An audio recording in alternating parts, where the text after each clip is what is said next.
le thiam na ru YouTube channel la lo long pek chewa tuna kan video a chuan compound interest formula kan song chuak do na ma sa in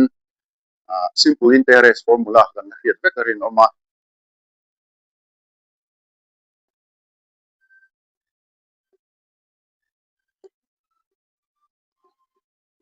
pi hi kan principal amount kania r chu rate interest rate kan ti kania hi chu time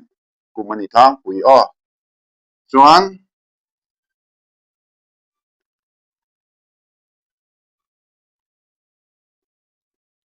akum khatna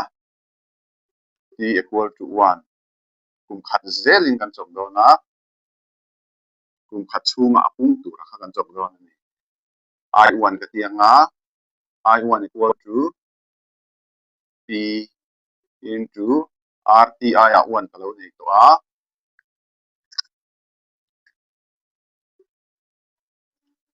divided by 100 kalau nia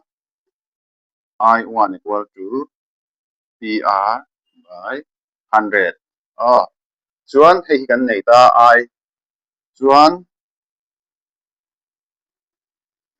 apung te nen chuan hei hi a interest khania chuan apung te nen kan pek tu ra kha A lo ni ta sela A1 ka tianga A1 chu principal atira kan puk zat le helai a interest abel khom khani ta meita P plus I1 lo nia chuan A1 equal to P plus I1 aya hey kan nei a PR by 100 A1 equal to P common kala 1 plus R by 100 hey hi lo chuak ta ni A1 a chuan hemi apung te ne na kan bel khom to kha akum na principal anga kan mang le don ta chu A1 equal to P2 lo ni ta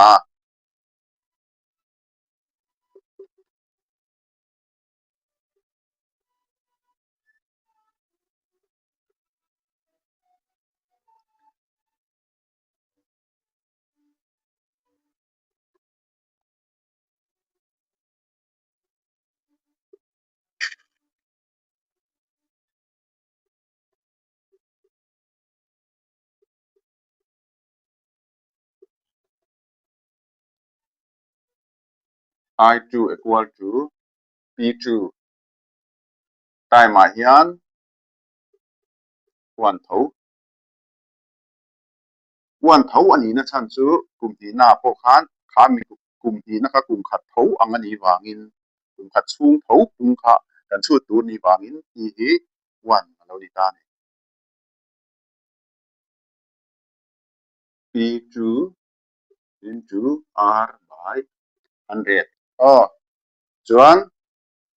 P aya enge kan nei kan ti chuan P2 aya A1 le P2 ai nang kan ti a A1 chu P1 plus R by 100 lo nia P2 aya P1 plus R by 100 into R by 100 lo chuak ta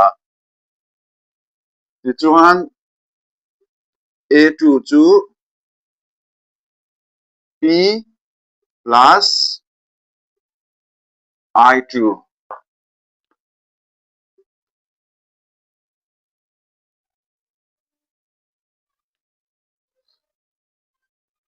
P2 le A1 ai tu kan ti wangin P2 aya P1 plus R by 100 ai P2 le A1 ai tu ka A1 chu P1 plus R by 100 lo nia chu ka plus lo na I2 chu hei kan I2 khania I2 le P1 plus R by 100 into R by 100 kalau ni ta chuan hetai kang hin common kan la theya common chu hei le hei hi lo nia p 1 plus R by 100 common mo chuan hei nen na ni chuan a 1 mo chuan labang chu R by 100 lo ni ta ni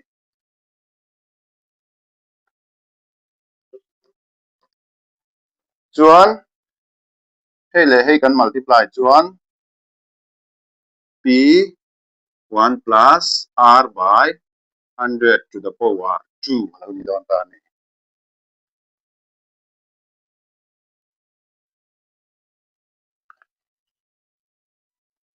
kum khat le kum ni a kum khat na chuan power 1 a kum ni na chuan power 2 chu tiang zelin a kum thum na chuan a3 equal to p 1 plus R by 100 power 3 lo ni nga 4 a kum hi atam chuan a kum helai a kum zela ka power a local don ti kan chiang to a chu wangin 4 n years kan tianga p 1 plus R by 100 to the power n hi compound interest ha kan formula kha lo ni ta ole compound interest formula chu kan lo nei ta a equal to p 1 plus R by 100 to the power n kan lo nei ta chuan next video a installment chung chang chu ho kan tu manga installment a khan he formula hi kan phang don ani chu kha chuan kan fa in thiam be kan tu manga he formula hi tu na mi pi khi chu engtin nge kha formula kha an chu da kha zir hawani o zafai mang tha be kule